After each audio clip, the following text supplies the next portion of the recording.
only through unity, କେବଳ only ର ଅର୍ଥ ହେଉଛି କେବଳ, through unity, through ର ଅର୍ଥ ହେଉଛି ମାଧ୍ୟମରେ, କାହା ମାଧ୍ୟମରେ ନା through unity, unity ମାନେ ଏକତା, unity ର ଅର୍ଥ କ'ଣ ନା ଏକତା ସମସ୍ତ, and ମାନେ ଏବଂ ଗ୍ଲୋବାଲ କୋଅପରେସନ, ଗ୍ଲୋବାଲ ମାନେ ବିଶ୍ୱବ୍ୟାପୀ, ସମଗ୍ର ଦେଶ ହେଲା, ସମଗ୍ର ପୃଥିବୀ,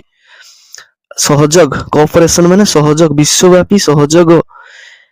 can we hope to eliminate terrorism, can we hope to eliminate, eliminate ର ଅର୍ଥ ହେଉଛି ଦୂର କରିବା ହେଲା, ପୁରା ଜଡ଼ରୁ ଉପାଡ଼ିବା ଯୋଉଟା eliminate, କ'ଣ ନା terrorism ମାନେ ଆତଙ୍କବାଦ, ଆତଙ୍କବାଦକୁ ଦୂର କରିବା, ଠିକ ଅଛି, and ଏବଂ ensure a safe and future, ensure, ensure ମାନେ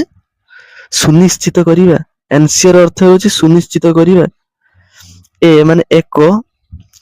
safe future for all, safe future ମାନେ ସୁରକ୍ଷିତ ଭବିଷ୍ୟତ,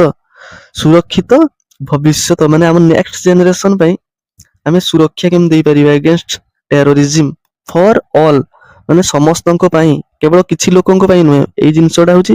ସମସ୍ତଙ୍କ ପାଇଁ ହେଲା, ସାମୂହିକ ଭାବରେ ଆମକୁ ସମସ୍ତଙ୍କୁ ଲଢିବା ପାଇଁ ପଡିବ,